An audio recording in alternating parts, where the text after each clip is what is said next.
A soft gray light hung over the valley that morning, the kind that makes the mountains look farther away than they really are. The air was cool, still, and quiet enough that every sound carried. In the early hours of Mother's Day, a bike lay on the side of a remote dirt road near Maysville, Colorado, tilted awkwardly as if it had come to rest after a fall. To anyone driving by, it might have looked like a small accident, nothing more than a rider who'd slipped or caught a tire on loose gravel.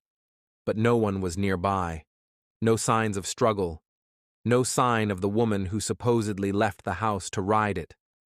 And that silence, more than the bike itself, was the first sign that something was wrong. Suzanne Morphew was 51 years old, athletic, friendly, and deeply rooted in her family life. She'd moved from Indiana to Colorado with her husband, Barry, looking for open spaces, fresh air, and the kind of new beginning that mountain towns promise. Her two daughters were away on a trip that weekend. It was meant to be a quiet day at home, a break from the busyness of life. Instead, it was the day she vanished. The timeline began early.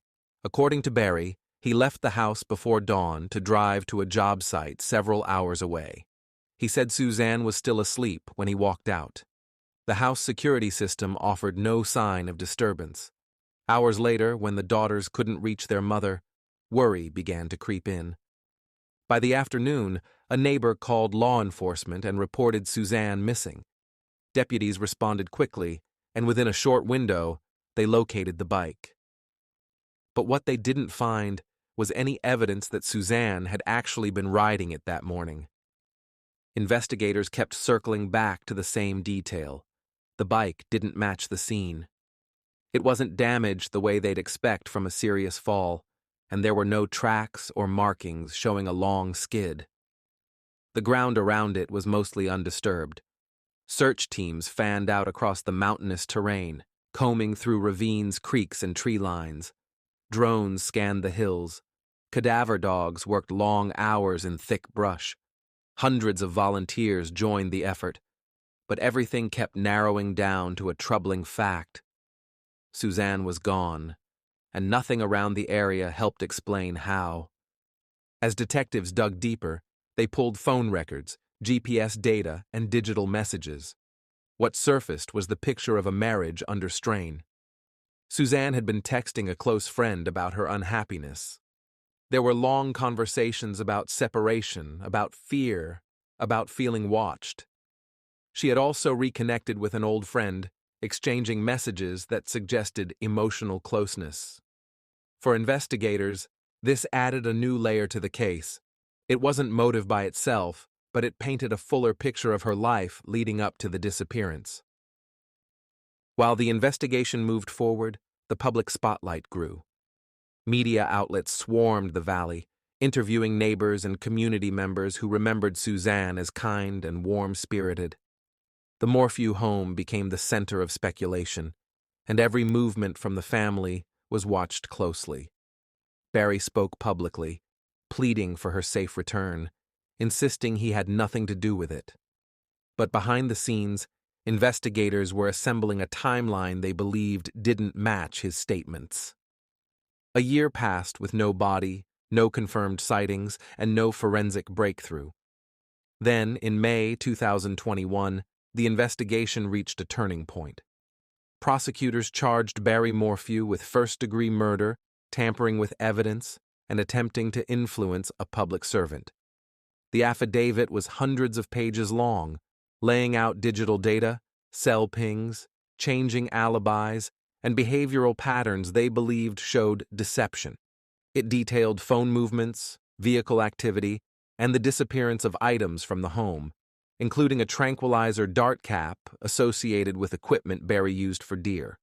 The case was circumstantial but extensive. Court hearings drew national attention. Defense attorneys pushed back against every point, arguing the data was misinterpreted, the timelines flawed, and the absence of a body overlooked other possibilities. They claimed investigators had focused too narrowly on one theory and ignored evidence pointing elsewhere. Then, the legal landscape shifted dramatically. In April 2022, just weeks before trial, prosecutors dismissed the charges without prejudice, not because they had cleared Barry, but because new evidence had surfaced that complicated their case. That new evidence involved an unexpected development: human remains found in a remote area miles from the Morphew home. At first, investigators thought the discovery might be Suzanne, but the remains belonged to someone else. The region where they were uncovered was rugged, difficult to access, and covered with deep layers of soil and debris. Prosecutors argued they needed more time to search the surrounding terrain before proceeding. The judge disagreed with the timing, so they withdrew the charges to keep the option of future prosecution open. The dismissal threw the case into a new phase. With the charges dropped, Barry was legally free, and the public debate intensified. His attorneys filed lawsuits alleging misconduct, claiming investigators had built a narrative first and hunted for evidence second. Detectives kept working the case, but without an arrest, the investigation returned to a slow, grinding search for something concrete: a body, DNA, or a piece of physical evidence that could tie the facts together. For 3 more years, the case remained suspended between theories. Then, in September 2023, a major break finally came. A team performing unrelated search work in Saguache County uncovered human remains buried in a shallow, remote location. The bones were tested, cataloged, and confirmed through dental records to be Suzanne Morphew. She had been found almost 30 miles south of where her bike had been discovered, in a rugged area far off established trails where there was no sign she'd ever been biking. The recovery site raised new questions.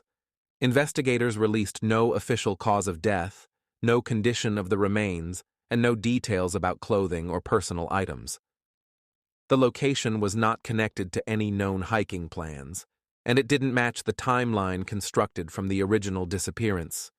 It added weight to the theory that Suzanne hadn't left on a bike ride that morning at all, but it still didn't provide answers about exactly what had happened inside the home or along the route her husband claimed she never took. As the case stands now, the investigation is active. Prosecutors have said they are re-evaluating the evidence in light of the discovery of Suzanne's remains, and the possibility of new charges is still on the table. Barry continues to maintain his innocence, and civil lawsuits tied to the investigation are ongoing. The daughters, now older, remain largely out of the public eye, carrying the weight of a story that refuses to settle. What began as a missing person call now spans years of conflicting narratives, legal swings, digital timelines, and unanswered questions. The bike on the roadside, the early morning hours, the quiet valley, all of it is still part of a puzzle Colorado investigators are trying to finish. Suzanne's remains gave the case a major shift, but the truth behind her final hours is still hidden somewhere between data points, search grids, and the silence of the mountains where she was found. Thank you for listening to The Lantern's Tale. Subscribe for more true stories, if you dare.